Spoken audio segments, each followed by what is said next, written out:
Hi friends, ಇದು mastmaga.comನ international bulletin ಸುತ್ತು ಜಗತ್ತು. ನಾನು ಅಮರ್ ಪ್ರಸಾದ್. ನಿಮಗೆಲ್ಲರಿಗೂ ಹೊಸ ವರ್ಷದ ಶುಭಾಶಯಗಳು. ಹೊಸ ವರ್ಷ ಜಪಾನ್ಗೆ ಕರಾಳ ಸ್ವರೂಪದಲ್ಲಿ ಬಂದಿದೆ. ಜಪಾನ್ನ ಉತ್ತರ ಕೇಂದ್ರ ಭಾಗದ ನೋಟೋ ಪ್ರದೇಶದಲ್ಲಿ 7.4 ತೀವ್ರತೆಯ ಭಾರಿ ಭೂಕಂಪ ಉಂಟಾಗಿದೆ. ಅಲ್ಲಿನ ಹವಾಮಾನ ಇಲಾಖೆ ಜಪಾನ್ ಪಶ್ಚಿಮ ಕರಾವಳಿಗೆ ಸುನಾಮಿ ವಾರ್ನಿಂಗ್ ಕೊಟ್ಟಿದೆ. ಈಗಾಗಲೇ ಅಲ್ಲಿನ ಇಶಿಕಾವಾ ನಗರದಲ್ಲಿ 5 ಮೀಟರ್ ಎತ್ತರದ ಅಲೆಗಳು ಅಪ್ಪಳಿಸ್ತಾ ಇವೆ. ಅಂದರೆ ಸುಮಾರು 1 ಅಂತಸ್ತಿನ ಮನೆ ಎತ್ತರದ ಅಲೆಗಳು ಈಗಾಗಲೇ ಬಂದು ಅಪ್ಪಳಿಸ್ತಾ ಇವೆ.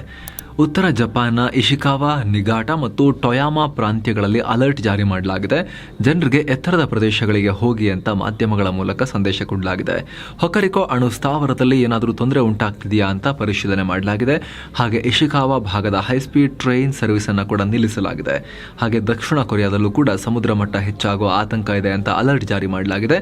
ಈ ಕ್ಷಣದವರೆಗೂ ಕೂಡ ಈ ಭೂಕಂಪದಲ್ಲಿ ಯಾವುದೇ ಸಾವು ನೋವು ಹಾಗೂ ಆಸ್ತಿ ಪಾಸ್ತಿ ನಷ್ಟದ ಬಗ್ಗೆ ಮಾಹಿತಿ ಅಥವಾ ಅಪ್ಡೇಟ್ ಈ ಕ್ಷಣ ತನಕ ರಿಪೋರ್ಟ್ ಆಗಿಲ್ಲ ಆ ಭಾಗದಿಂದ.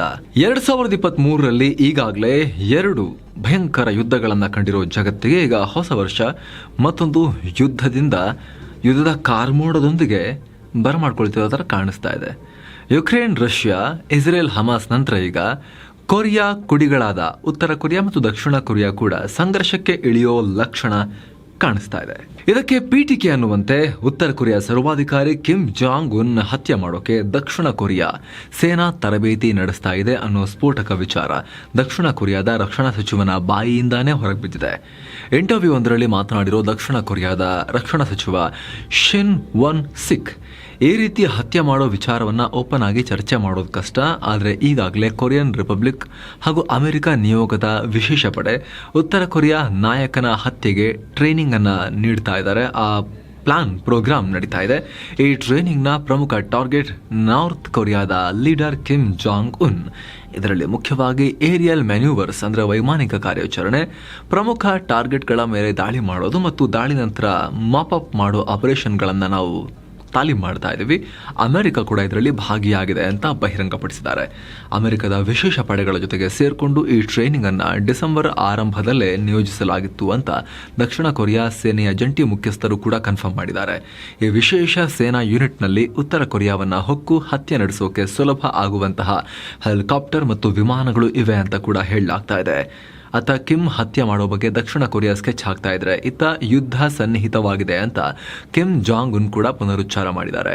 ಕಳೆದ 1 ತಿಂಗಳಲ್ಲಿ ಕಿಮ್ 3ನೇ ಬಾರಿಗೆ ಈ ರೀತಿ ಹೇಳ್ತಾ ಇರೋದು. ವಾರಗಳ ಕಾಲ ಉತ್ತರ ಕೊರಿಯಾದ ಎಕಾನಮಿ, ಸೇನೆ, ವಿದೇಶಾಂಗ ವಿಚಾರಗಳಿಗೆ ಸಂಬಂಧಪಟ್ಟ ಹಾಗೆ ಕಿಮ್ ಮಹತ್ವದ ಮೀಟಿಂಗ್ ಅನ್ನ ನಡೆಸಿದ್ದಾರೆ. ಕೊನೆಗೆ ಇವತ್ತು ಹಿರಿಯ ಸೇನಾಧಿಕಾರಿಗಳ ಮೀಟಿಂಗ್ ನಲ್ಲಿ ಮಾತನಾಡ್ತಾ, ನಮ್ಮ ಮೇಲೆ ಆಕ್ರಮಣ ಮಾಡಕ್ಕೆ ಹೊಂಚ್ ಹಾಕ್ತಿರೋ ಶತ್ರುಗಳು ಕೇರ್ಲೆಸ್ ನಡೆಗಳನ್ನು ಇಡ್ತಾ ಇದ್ದಾರೆ. ಅದರಿಂದಾಗಿ ಕೊರಿಯನ್ ಪೆನಿನ್ಸುಲಾದಲ್ಲಿ ಯಾವುದೇ ಕ್ಷಣದಲ್ಲಿ ಯುದ್ಧ ಸ್ಫೋಟ ಆಗೋ ಪರಿಸ್ಥಿತಿ ಇದೆ ಅಂತ ಹೇಳಿದ್ದಾರೆ. ಅಲ್ಲದೆ ಶತ್ರುಗಳು ಪ್ರಚೋದನೆ ಕೊಟ್ಟರೆ ಯಾವುದೇ ಮುಲಾಜು ನೋಡಬೇಡಿ, ದಾಳಿಗೆ ತಕ್ಕ ಪ್ರತಿಕ್ರಿಯೆ ಕೊಡೋಕೆ ರೆಡಿಯಾಗಿ, ಬೇಕಿದ್ರೆ ಅಣ್ವಸ್ತ್ರಗಳನ್ನು ಕೂಡ ಬಳಸಿ ಶತ್ರುಗಳನ್ನು ನಾಶ ಮಾಡಿ ಅಂತ ಸೇನೆಗೆ ಆದೇಶ ಕೊಟ್ಟಿದ್ದಾರೆ.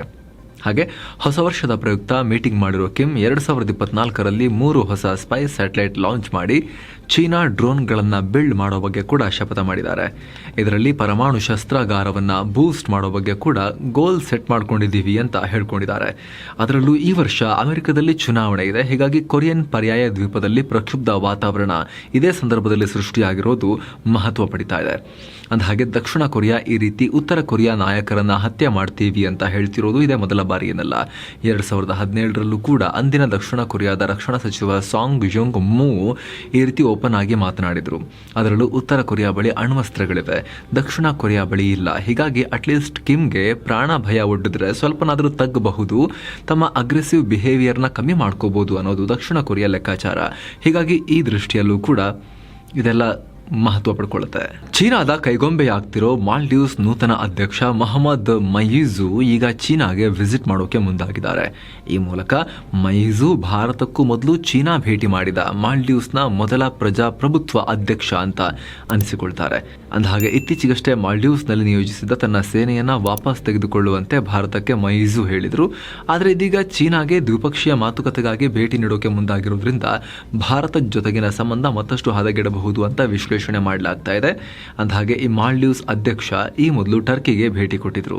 ಇದನ್ನ ಬಹಳ ಜನ ಯಾವ ರೀತಿ ವಿಶ್ಲೇಷಣೆ ಮಾಡಿದ್ರು ಅಂದ್ರೆ, ಈ ಮೈಸು ಭಾರತ ಅಥವಾ ಚೀನಾ ಇಬ್ಬರ ಮೇಲೂ ಡಿಪೆಂಡ್ ಆಗ್ತಿಲ್ಲ ಅನ್ನೋ ಸಂದೇಶವನ್ನ ರವಾನೆ ಮಾಡಕ್ಕೆ ಈ ರೀತಿ ಮಾಡಿದ್ರು ಅಂತ ಹೇಳಲಾಯಿತು, ವಿಶ್ಲೇಷಣೆ ಆ ರೀತಿ ಮಾಡಲಾಯಿತು.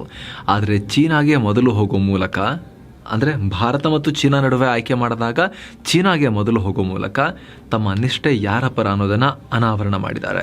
ಚೈನಾ ಮತ್ತು ತೈವಾನ್ ಮತ್ತೆ ಒಂದಾಗಬೇಕು, ಇದನ್ನ ತಡೆಯೋಕೆ ಸಾಧ್ಯ ಇಲ್ಲ ಅಂತ ಚೀನಾ ಅಧ್ಯಕ್ಷ ಶಿ ಜಿನ್ಪಿಂಗ್ ಹೇಳಿಕೆಯನ್ನು ಕೊಟ್ಟಿದ್ದಾರೆ.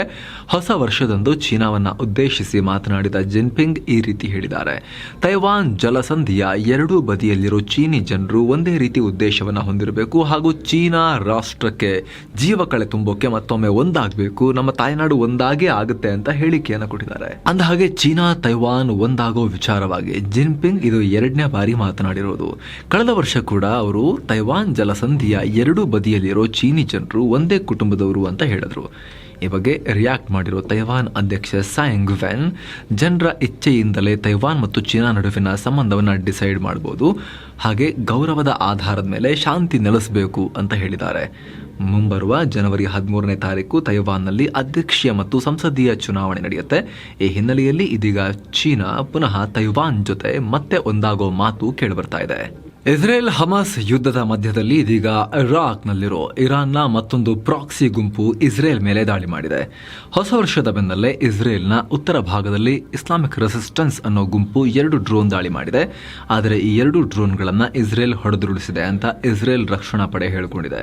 ಅಂದಹಾಗೆ ಹೊಸ ವರ್ಷ ಶುರುವಾಗ್ತಲೇ ಇಸ್ರೇಲ್ನ ದಕ್ಷಿಣ ಮತ್ತು ಮಧ್ಯ ಭಾಗದಲ್ಲಿ ಹಮಾಸ್ 20 ರಾಕೆಟ್ ದಾಳಿ ನಡೆಸಿದ ಬೆನ್ನಲ್ಲೇ ಈ ಬೆಳವಣಿಗೆಯಾಗಿದೆ. ಇದರಿಂದ ಇಸ್ರೇಲ್ನ ಈ ಭಾಗದಲ್ಲಿ ಹೊಸ ವರ್ಷದ ರಾತ್ರಿ ಹೊತ್ತಲ್ಲೇ ಸೈರನ್ಗಳು ಕೇಳಿಬಂದಿವೆ. ಈ ಬಗ್ಗೆ ರಿಯಾಕ್ಟ್ ಮಾಡಿರೋ ಹಮಾಸ್ ಸಶಸ್ತ್ರ ಪಡೆ ಗಾಜಾದಲ್ಲಿರೋ ನಾಗರಿಕರ ಹತ್ಯೆ ನಡೆದಿರೋ ಕಾರಣ ಇಸ್ರೇಲ್ ಮೇಲೆ ರಾಕೆಟ್ ದಾಳಿ ನಡೆಸಿದ್ದೀವಿ ಅಂತ ಹೇಳ್ಕೊಂಡಿದ್ದಾರೆ. ಅತ್ತ ಕೆಂಪು ಸಮುದ್ರದಲ್ಲಿ ತನ್ನ ಅಟ್ಟಹಾಸ ಮೆರಿತಾ ಇದ್ದ ಯೆಮೆನ್ನ ಹೌತಿಗಳನ್ನ ಅಮೆರಿಕ ಜಲ ಸಮಾಧಿ ಮಾಡಿದೆ. ಅಮೆರಿಕದ ಗ್ರಾವ್ಲಿ ಡಿಸ್ಟ್ರಾಯರ್ ನೌಕೆ ಸಿಂಗಪುರ್ ಮೂಲದ ಮಾಸ್ಕ್ ಹ್ಯಾಂಗ್ಝೋವ್ ಅನ್ನೋ ಕಂಟೈನರ್ ಹಡಗಿನ ಕಡೆ ಬಂದ 2 ಬ್ಯಾಲಿಸ್ಟಿಕ್ ಮಿಸೈಲ್ಗಳನ್ನು ಹೊಡೆದುರುಳಿಸಿದೆ. ನಂತರ ಆ ಕಾರ್ಗೋ ಹಡಗಿನ ಮೇಲೆ ದಾಳಿ ಮಾಡೋಕೆ ಬಂದ ಹೌತಿಗಳ ಮೇಲೆ ಹೆಲಿಕಾಪ್ಟರ್ ಮೂಲಕ ಗುಂಡಿನ ದಾಳಿ ಮಾಡಿದೆ. ಈ ವೇಳೆ 10 ಹೌತಿಗಳು ಬಲಿಯಾಗಿದ್ದಾರೆ, 3 ಬೋಟ್ ಮುಳುಗಡೆಯಾಗಿವೆ. ಮತ್ತೊಂದು ಕಡೆ ಬ್ರಿಟನ್ ಕೂಡ ಹೌತಿಗಳ ಮೇಲೆ ಏರ್ ಸ್ಟ್ರೈಕ್ ಮಾಡೋ ಬಗ್ಗೆ ಚಿಂತನೆ ನಡೆಸಿದೆ ಅಂತ ಬ್ರಿಟನ್ ರಕ್ಷಣಾ ಕಾರ್ಯದರ್ಶಿ ಗ್ರಾಂಟ್ ಶಾಪ್ಸ್ ಹೇಳಿದ್ದಾರೆ. ಕೆಂಪು ಸಮುದ್ರದಲ್ಲಿ ನೌಕಾಯಾನದ ಸ್ವಾತಂತ್ರ್ಯ ಹಾಳಾಗಕ್ಕೆ ನಾವು ಬಿಡಲ್ಲ, ಈ ಬಗ್ಗೆ ಸೀರಿಯಸ್ ಕ್ರಮ ತಗೊಳ್ಳೋಕೆ ನಾವು ಹಿಂಜರಿಯಲ್ಲ ಅಂತ ಗ್ರಾಂಟ್ ಹೇಳಿದ್ದಾರೆ. ರಷ್ಯಾ ಜೊತೆಗಿನ ಯುದ್ಧದ 2ನೇ ವರ್ಷದಲ್ಲಿ ತನ್ನ ದೇಶ ಕಠಿಣ ಪರಿಸ್ಥಿತಿಯಿಂದ ಹೊರಗೆ ಬಂದಿದೆ ಅಂತ ಯುಕ್ರೇನ್ ಅಧ್ಯಕ್ಷ ವೊಲಡಿಮಿರ್ ಝೆಲೆನ್ಸ್ಕಿ ಹೇಳಿದ್ದಾರೆ. ಝೆಲೆನ್ಸ್ಕಿ ಹೊಸ ವರ್ಷದ ಭಾಷಣ ಮಾಡಿರೋ 20 ನಿಮಿಷದ ವಿಡಿಯೋವನ್ನ ಯುಕ್ರೇನ್ ರಿಲೀಸ್ ಮಾಡಿದೆ. ಅದರಲ್ಲಿ ಮಾತನಾಡಿರೋ ಝೆಲೆನ್ಸ್ಕಿ ರಷ್ಯಾ ದಾಳಿಗೆ ಸವಾಲಾಗಿ ನಿಲ್ಲೋದನ್ನ ಹಾಗೂ ಕಷ್ಟಗಳನ್ನು ಎದುರಿಸುವ ಬಗ್ಗೆ ಯುಕ್ರೇನ್ ಜನತೆಗೆ ಈ ಯುದ್ಧ ಹೇಳಿಕೊಟ್ಟಿದೆ. ವಾಣಿಜ್ಯ ವ್ಯಾಪಾರಗಳಿಗೆ ಹೊಡೆತ ಬಿದ್ದಿದೆ. ದೇಶೀಯ ರಫ್ತಿಗೆ ಇರೋ ರಷ್ಯಾ ಬೆದರಿಕೆಯನ್ನ ಫೇಸ್ ಮಾಡೋ ಬಗ್ಗೆ ಕೂಡ ಯುಕ್ರೇನ್ಗೆ ಯುದ್ಧ ಅರಿವು ಮೂಡಿಸಿದೆ. ಇನ್ನಷ್ಟು ಸ್ಟ್ರಾಂಗ್ ಆಗಿದೆ ಯುಕ್ರೇನ್ ಅಂತ ಹೇಳಿಕೆಯನ್ನ ಕೊಟ್ಟಿದ್ದಾರೆ. ಡೆನ್ಮಾರ್ಕ್ನ ರಾಣಿ ಮಾರ್ಗರೆಟ್ II ಹೊಸ ವರ್ಷದಂದು ತನ್ನ ಅಧಿಕಾರದಿಂದ ಕೆಳಗಿಳಿಯೋಕೆ ಡಿಸೈಡ್ ಮಾಡಿದ್ದಾರೆ. ಮಾರ್ಗರೆಟ್ ಇದೀಗ ತನ್ನ ರಾಜ ಪದವಿಯನ್ನ ತನ್ನ ಮಗನಾದ ಯುವರಾಜ ಫ್ರೆಡ್ರಿಕ್ಗೆ ಹಸ್ತಾಂತರಿಸೋಕೆ ಮುಂದಾಗಿದ್ದಾರೆ. ಹೊಸ ವರ್ಷದಂದು ಭಾಷಣ ಕೊಡ್ತಾ ಇದ್ದ ವೇಳೆ ಡೆನ್ಮಾರ್ಕ್ ರಾಣಿ ಈ ನಿರ್ಧಾರವನ್ನು ಪ್ರಕಟಿಸಿದ್ದಾರೆ. ಇವರು ಜನವರಿ 14ನೇ ತಾರೀಕು ಅಂದ್ರೆ ಮಾರ್ಗರೆಟ್ II ರಾಜ ಪದವಿಯನ್ನು ಸ್ವೀಕಾರ ಮಾಡಿದ್ದ ದಿನದಂದೇ ಅಧಿಕಾರವನ್ನು ತನ್ನ ಮಗನಿಗೆ ಬಿಟ್ಕೊಡ್ತಾ ಇದ್ದಾರೆ. ದಕ್ಷಿಣ ಕೊರಿಯಾದಲ್ಲಿ 40 ವರ್ಷಗಳಲ್ಲೇ ಅತಿ ಭೀಕರ ಹಿಮಪಾತ ಆಗಿದೆ. ಡಿಸೆಂಬರ್ 30ನೇ ತಾರೀಕು ಇಲ್ಲಿನ ಸೋಲ್ನಲ್ಲಿ ದಾಖಲೆಯ 12.2 ಸೆಂಟಿಮೀಟರ್ನಷ್ಟು ಹಿಮಪಾತ ಆಗಿದೆ. ಹೀಗಂತ ದಕ್ಷಿಣ ಕೊರಿಯಾದ ಹವಾಮಾನ ಇಲಾಖೆ ಡಿಸೆಂಬರ್ 31ನೇ ತಾರೀಕು ಮಾಹಿತಿಯನ್ನು ಕೊಟ್ಟಿದೆ. ಕೇವಲ ಸೋಲ್ನಲ್ಲಿ ಮಾತ್ರವಲ್ಲದೆ ಕೊರಿಯಾದ ಇತರ ಭಾಗದಲ್ಲೂ ಕೂಡ ಡಿಸೆಂಬರ್ 30ನೇ ತಾರೀಕು ಭಾರಿ ಹಿಮಪಾತ ಅಥವಾ ಹಿಮದ ಮಳೆ ಅಥವಾ ಮಳೆ ಆಗಿದೆ ಅಂತ ಹೇಳಲಾಗ್ತಾ ಇದೆ.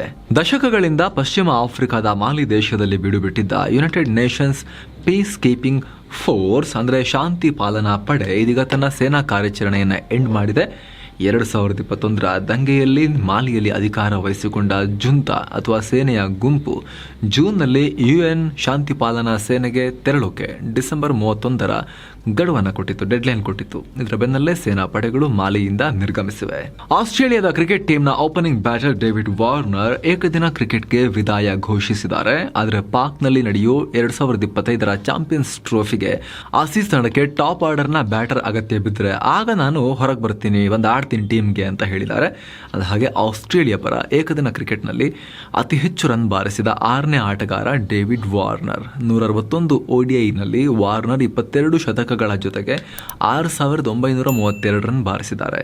ವಾರ್ನರ್ ಜನವರಿ 3ನೇ ತಾರೀಕಿನಿಂದ ಸಿಡ್ನಿಯಲ್ಲಿ ಪಾಕ್ ವಿರುದ್ಧ ತಮ್ಮ ಫೇರ್ವೆಲ್ ಟೆಸ್ಟ್ ಪಂದ್ಯವನ್ನ ಆಡ್ತಾ ಇದ್ದಾರೆ. ಸೊ ಫ್ರೆಂಡ್ಸ್, ಇದಾಗಿತ್ತು ಇವತ್ತಿನ ಜಗತ್ತಿನ ಸುತ್ತಾಟ. ಮತ್ತೆ ಭೇಟಿಯಾಗ್ತಿರೋಣ. ನಮಸ್ತೆ ಸ್ನೇಹಿತರೆ. ಶುರುವಾಗಿದೆ ಗೋಲ್ಡ್ ಮೆಂಬರ್ಶಿಪ್ ಪ್ರೋಗ್ರಾಮ್. ಏನಿರುತ್ತೆ ಇದರಲ್ಲಿ? ನಿಮ್ಮ ಬುದ್ಧಿಶಕ್ತಿ ತಿಳುವಳಿಕೆ ಹೆಚ್ಚಿಸೋ ಕರೆಂಟ್ ಪವರ್ ಹೆಸರಿನ ವಿಶೇಷ ಕರೆಂಟ್ ಅಫೇರ್ಸ್ ಪ್ರೋಗ್ರಾಮ್ ಗೋಲ್ಡ್ ಮೆಂಬರ್ಸ್ಗೆ ಮಾತ್ರ ಆಕ್ಸೆಸ್ ಇರುತ್ತೆ. ಜೊತೆಗೆ ಇತಿಹಾಸ ದರ್ಶನ ಹಾಗೂ ಆಯ್ದ ಫ್ರೀ ಸ್ಪೀಚ್ ಎಪಿಸೋಡ್ಗಳಿಗೆ ಅರ್ಲಿ ಆಕ್ಸೆಸ್ ಸಿಗುತ್ತೆ. ಅಂದ್ರೆ ನೀವು ಬೇರೆಯವರಿಗಿಂತ ಒಂದಿನ ಮೊದಲೇ ಈ ವಿಡಿಯೋಸ್ ನೋಡ್ಬೋದು. ಮೆಂಬರ್ಸ್ ಓನ್ಲಿ ಪೋಲ್ಗಳಲ್ಲಿ ನಿಮ್ಮ ಒಪಿನಿಯನ್, ಅಭಿಪ್ರಾಯಗಳನ್ನ ಹೇಳ್ಬೋದು. ಜೊತೆಗೆ ನೀವು ನಮ್ಮ ಗೋಲ್ಡ್ ಮೆಂಬರ್ಸ್ ಆಗಿರೋ ಕಾರಣ ನಮ್ಮ ಪ್ರೋಗ್ರಾಮ್ಗಳಿಗೆ ಸಂಬಂಧಪಟ್ಟ ಹಾಗೆ ಕಾಲಕ್ಕೆ ನಿಮ್ಮ ಸಲಹೆ ಪಡಿತಾ ಇರ್ತೀವಿ. ಹಾಗೆ ಕಾಮೆಂಟ್ ಸೆಕ್ಷನ್ ನಲ್ಲಿ ನಿಮ್ಮ ಕಾಮೆಂಟ್ಸ್ ಹೈಲೈಟ್ ಆಗುತ್ತೆ. ನಿಮ್ಮ ಹೆಸರಿನ ಮುಂದೆ ಮೆಂಬರ್ಶಿಪ್ ಬ್ಯಾಡ್ಜ್ ಬರುತ್ತೆ. ಎಲ್ಲಕ್ಕಿಂತ ಹೆಚ್ಚಾಗಿ ಸ್ವತಂತ್ರ ಪತ್ರಿಕೋದ್ಯಮಕ್ಕೆ ನಿಮ್ಮ ಬೆಂಬಲ ಕೊಟ್ಟ ಹಾಗಾಗತ್ತೆ. ನೀವು ಗೋಲ್ಡ್ ಮೆಂಬರ್ ಆಗಬೇಕು ಅಂದ್ರೆ, ಈ ವಿಶೇಷ ಸಂಬಂಧವನ್ನ ಹೊಂದಬೇಕು ಅಂದ್ರೆ ಏನ್ ಮಾಡಬೇಕು? ಮಸ್ತ್ ಮಗ ಯೂಟ್ಯೂಬ್ ಚಾನೆಲ್ ನಲ್ಲಿ ಜಾಯಿನ್ ಬಟನ್ ಒತ್ತಬೇಕು. ತಿಂಗಳಿಗೆ ಬರೀ 159 ರೂಪಾಯಿಗೆ ನೀವು ಮಸ್ತ್ ಮಗಾದ ವಿಶೇಷ ವೀಕ್ಷಕರಾಗಬಹುದು, ಗೋಲ್ಡ್ ಮೆಂಬರ್ ಆಗ್ಬೋದು.